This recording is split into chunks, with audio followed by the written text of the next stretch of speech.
Welcome, everyone. I am absolutely thrilled to have you here for today's explainer. Look, we are going to tackle something that literally every single one of us deals with. And honestly, it's something that can completely derail your entire day if you don't know how to handle it. We are talking about finding inner peace by learning exactly how to handle negative opinions, critics, and, gossip. Today, we're drawing our insights from a truly powerful and practical homily delivered by Father Joel Jamarsis. He breaks down the psychology and the spiritual grounding needed to protect our peace in a world that is just constantly throwing opinions our way. Okay, let's dive right into this. Think about this for a second. Do you really have to respond to every single piece of gossip? Does every whisper, every critical comment, every toxic rumor actually deserve your time and energy? We've all been there, right? Someone says something untrue or just completely unfair about us, and our immediate instinct is to fight back. We want to clear our name and set the record straight, but let's be real. Trying to control what everyone thinks about you, it's exhausting. It's just an endless battle. And that brings us directly to this absolute gem of a quote from the homily. Not every opinion needs your attention. It's such a simple idea, but man, is it incredibly difficult to practice. Ignoring the noise is really the ultimate key to daily peace. If you can learn to filter out the opinions that just don't matter, you instantly reclaim your energy. You don't have to RSVP to every argument you're invited to. So to master this, we've got a clear roadmap today. First, finding peace against critics. Second, the example of Jesus. Third, knowing who you are. Fourth, why God's view matters. And finally, focusing on your mission. All right, starting with part 1, peace against critics. You see, life is just way too short to waste on the opinions of people who don't truly know you. The crucial point here is that defending yourself against every single rumor is only going to leave you exhausted and, frankly, robbed of your peace. Father Gostis makes this brilliant observation in his homily. He says, look, we get incredibly angry when a thief steals our physical stuff, right? So why are we so willing to let people steal our inner peace? Constantly fighting back against gossip just totally drains your mental battery. It takes your eyes off the prize and distracts you from what truly matters in your day-to-day life. Moving on to part 2, the example of Jesus. When we talk about dealing with severe, completely baseless criticism, Jesus is kind of the ultimate historical and spiritual example. This contrast is just brilliant. On one side, you have Jesus, who is actively going around healing people, doing good, helping the helpless. And how do the Pharisees react? They accuse him of using demonic powers to perform these miracles. They literally took his greatest acts of kindness and twisted them into something evil. Now imagine if someone did that to you. You'd probably be furious. But look at Jesus' reaction. He remained completely silent. He didn't take the insults personally, he didn't write some long defense, and he definitely didn't argue back. He just let them talk. So why did he react that way?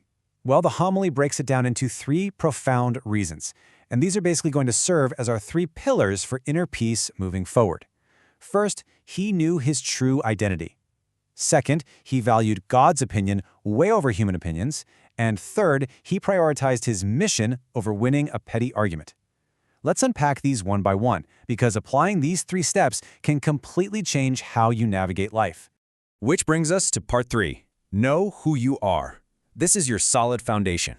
If you don't know who you are, well, the world will happily invent an identity for you.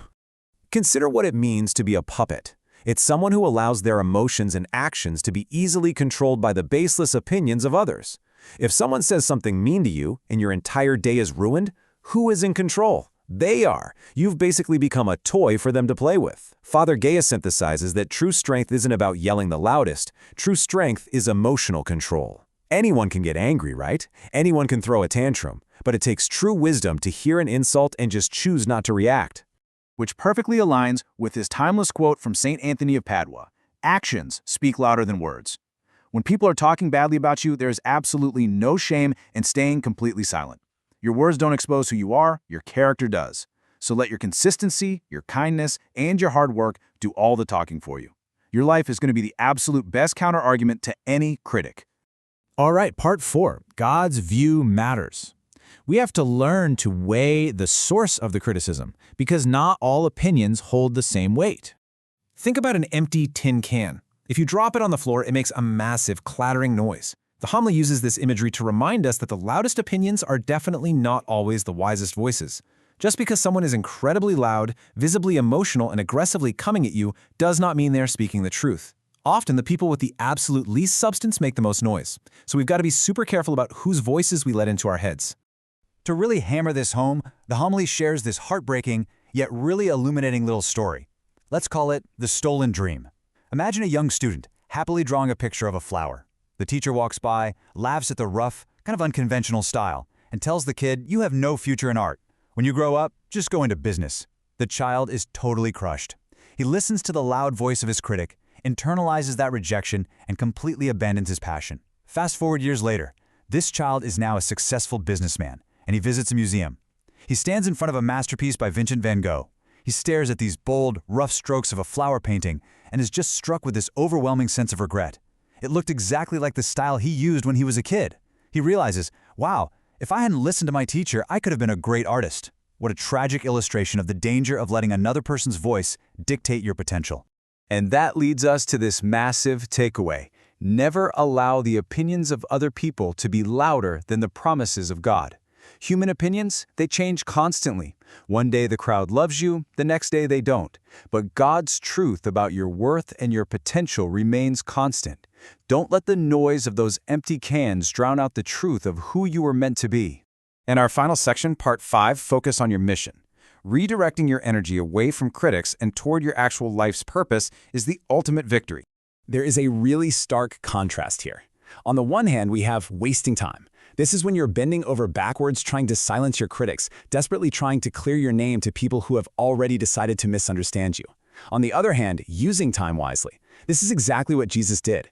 While the Pharisees were busy spreading lies and conspiring, Jesus didn't pause his mission. He just kept walking to the next town, healing the sick and preaching the truth. He used his time wisely. Don't waste your energy trying to fix your reputation. Use it to serve others and build your mission. To put this into a super modern context, the homily points to the story of Elon Musk. It's a fantastic real-world example of just completely ignoring the noise. Look at his path. When he started out, his dreams of private space travel were heavily ridiculed.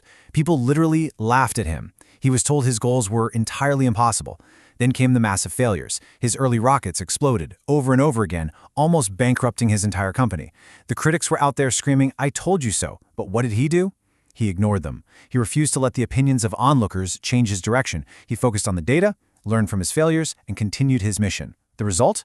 Massive success. He built reusable rockets that actually land back on Earth, revolutionized an entire industry, and became one of the wealthiest people in human history. If he had stopped to listen to those empty cans, absolutely none of that would have happened. So how do we practically apply all this today? Here is your action plan for reclaiming your peace. First, do the hardest thing. Pray for those who criticize you. It genuinely shifts your heart from anger to peace. Second, pray for absolute clarity on your God-given mission, because when you know where you are going, those little bumps in the road just don't bother you as much. And third, recognize that distraction is an intentional tool to ruin your focus. If you're distracted by critics, you're not focused on your goal. Keep your eyes forward. I want to leave you with this final, highly provocative question from the source material. We've spent all this time talking about how to handle critics, but now it's time to hold the mirror up to ourselves. Who are you between the two? Are you the one who destroys others with careless gossip and loud opinions? Or are you the one who blesses others, focusing on your mission and bringing peace to the people around you? It's a profound choice, and it's one we have to make every single day. Thank you so much for joining me on today's Explainer. I really hope these insights give you the tools you need to protect your inner peace this week. Keep your focus sharp, ignore those empty cans, and I'll catch you